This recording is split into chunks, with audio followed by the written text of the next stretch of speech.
Unit 3, Lesson 3A, Exercise 3.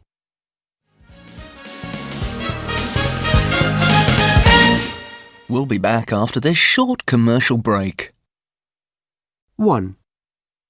The North Sands Hotel is a luxury 24-bedroom hotel overlooking the breathtakingly beautiful Kingsbury Estuary. We're looking for an energetic chef to join the team in our busy 4-star restaurant. The 35-hour week is Tuesday to Friday mornings or Wednesday to Saturday evenings on alternate weeks, and the salary is £25,000 per year. Experience of working in a restaurant or hotel kitchen is essential. To request an application form, ring Sam Westways on 01392 562 265. The closing date for applications is the 30th of November. 2. At Burton's Restaurant, we believe that the customer is king. We pride ourselves on the standard of our food and service. We have recently opened a new restaurant in Exeter, and we are looking for a waiter or waitress to join our hard-working, friendly team. The successful applicant will work well under pressure, while maintaining excellent customer service. Previous experience is essential, and references will be required. You will work full-time and earn £7.50 an hour, plus tips. This can be as much as £25 at busy times. Ring Harry Burton on 01392 516 233. 3. Have you worked in the hotel industry? Do you want to take the next step in your career? Then you may be the person we are looking for. We are currently seeking a reliable, confident and flexible receptionist to work on the front desk of our prestigious 5-star hotel in the centre of Exeter. Your job will involve dealing with the public, and you will often be the first point of contact for our guests. Working alongside our experienced reception manager, you will learn how to operate the switchboard and online booking system. You will work weekends, but you will get Tuesdays and Wednesdays off in lieu. We are offering a competitive package, £12,000 a year, with 15 days holiday. Ring Maya Evans on 01392 545 454. 4. Just left school? Want to earn some money in the summer holiday before you start college? Looking for your first job? We require 2 fit and healthy people to work as porters at our seaside hotel. The hotel has recently been refurbished to a high standard but does not have a lift. Working closely with the receptionist, you will assist our guests on arrival and departure, carrying luggage to their rooms if required. You will earn £5.50 an hour and work Monday to Friday from 2 till 9. Please ring Amanda on 01392 567 909 or drop by at the Queen's Hotel near Exmouth Marina. Lesson C, Exercises 1 and 2. 1. I left school at 16 and started working on a market stall. Now I've just opened my first shop. Some of my friends who went on to university can't find work or are in boring, low-paid jobs. They had a good time at college for a few years, but I really don't know why they bothered to stay in education. Working for yourself is the best education there is. Much more useful than a degree. 2. I went straight into work after leaving school at the age of 18. I got a job in local government, but I think it was a mistake as there weren't any chances for promotion. I think graduates get more interesting jobs, so I decided to go to university to further my career. Studying for a degree was one of the best experiences of my life. I loved my subject, and now I'm looking for a new job, better paid and more interesting than my last one. 3. I always wanted to be a pharmacist, so I did a degree in pharmacy, followed by 2 years training. I must say the course was really hard work, and I didn't enjoy it much at the time. But I don't regret it because without it I couldn't have got the job I have now. The other thing is that a university education teaches you a lot about yourself. I think I'm a more confident person because I did a degree. 4. I finished my philosophy degree a few months ago, but I haven't been able to find a job. The course was really hard work, but reasonably interesting. However, I don't think it was a good idea to choose philosophy, as many employers think it's irrelevant. If I could go to university again, I'd study something more useful, like business studies. I think it's really important to think how the particular course you plan to do is going to help you get a job. 5. I got quite a shock when I got my first job after graduating from university. My boss had been in the same class as me at school. She went straight into work at 18, and now she's earning more than me. Actually, she wants to go to university now, and I think that's probably a much better way to do it. I think you'll get more from university if you spend some time working first. Lesson C. Exercise 4. University in the UK.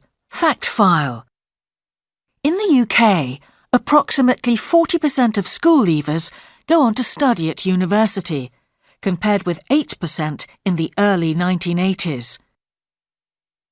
15% of all university students are from outside the UK. The most popular subjects with foreign students are business studies and engineering. Most undergraduate courses take 3 years of full-time study to complete.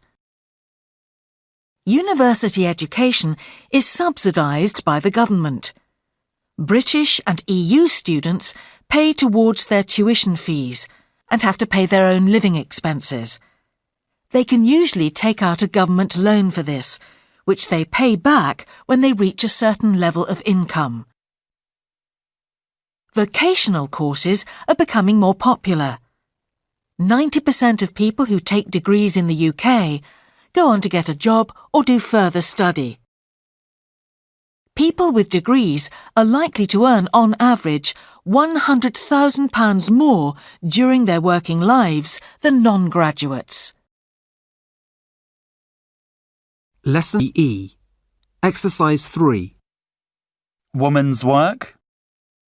Toddler World Nursery was delighted to employ a trainee, 22-year-old Jonathan Brown, as their first male nursery school teacher. He was also the only man who applied for the job, but, insists Marjorie Bowman, head teacher of Toddler World, by far the best applicant. Both boys and girls will benefit from the experience of having a male role model in the nursery, says mother of two, Marjorie. Jonathan has always been interested in childcare. His own mother is a childminder and his father is a teacher. I've always helped Mum with looking after all the children, he says. I'm used to changing nappies, feeding babies, reading stories and playing with Lego. But Jonathan is a rare male in a female world. Only 2% of nursery teachers are men, and this hasn't changed for 10 years.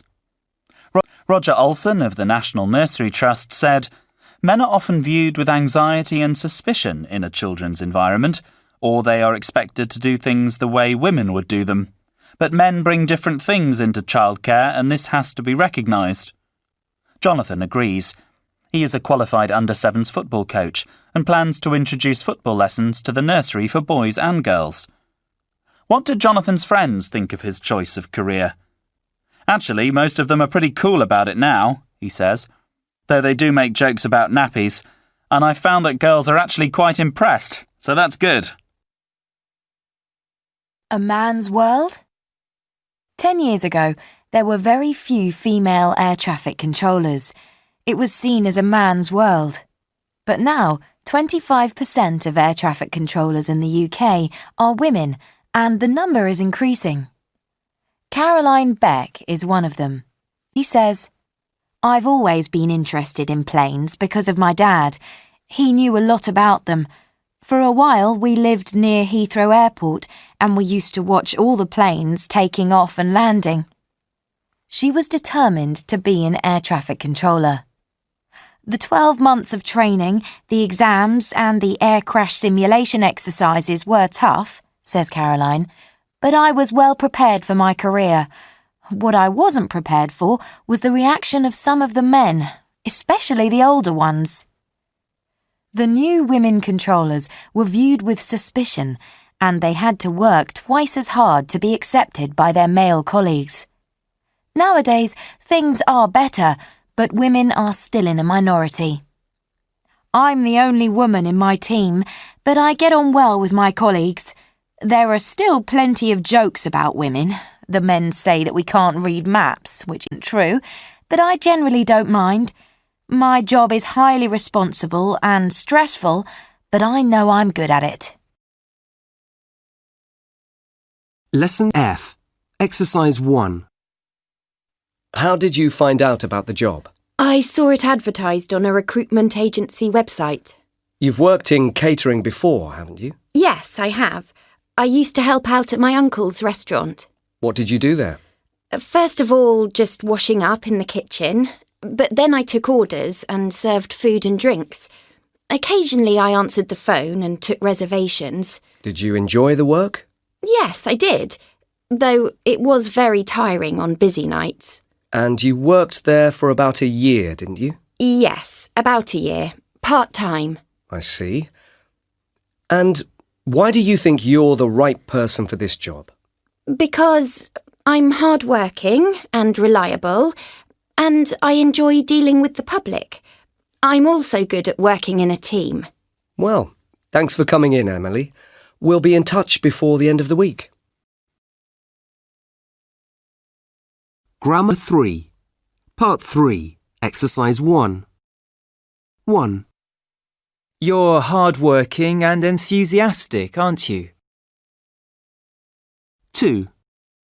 He enjoyed the work, didn't he? 3. You've worked in a hotel before, haven't you?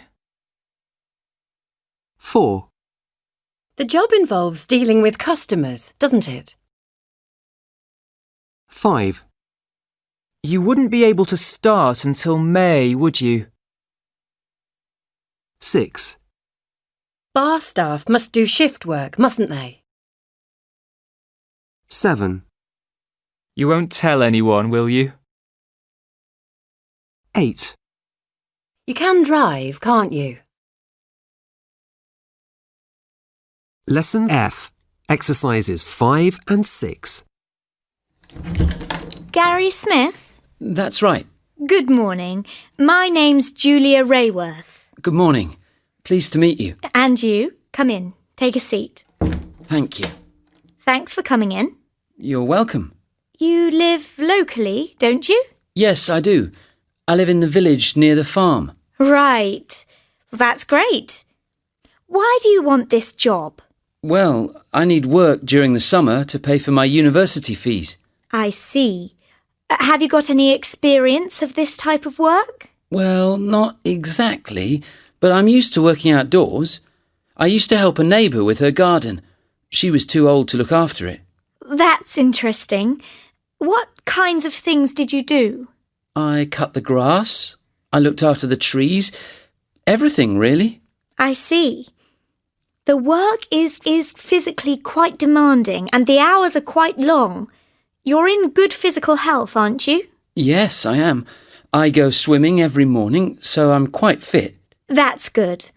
Why do you think you're the right person for this job? As I said, I'm fit. I'm hard-working. I'm cooperative and flexible, so I'm good at working in a team. I see. So when can you start work? School finishes tomorrow, so I could start next week. OK, great. Get your exam 2. Listening. Exercise 7. Hi, Dora. Haven't seen you for a while. How are you? Oh, you know, a bit tired of all these exams. But they're almost over now, thank goodness. And how did you do in your last exam? History, was it? Yes. OK, I think. I'm not sure, but it didn't seem difficult at all. I hope it's OK. What about you? You don't do history. What was your last one? Well, I've just sat my chemistry exam. It was really hard. I bet. Chemistry just isn't for me. Although I quite like biology, I must admit. We've only got a week to go before the biology exam. How's the revision going? All right, I think.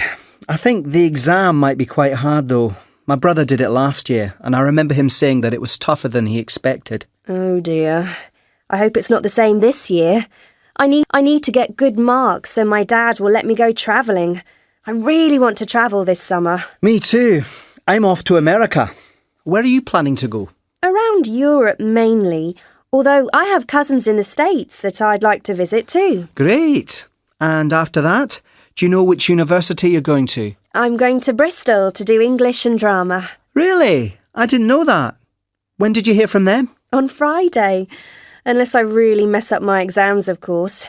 What about you? Do you know about Manchester yet? I'm still waiting to hear. I need to do well in my biology exams first. But that's no problem. You're brilliant at sciences. Thanks. I hope so.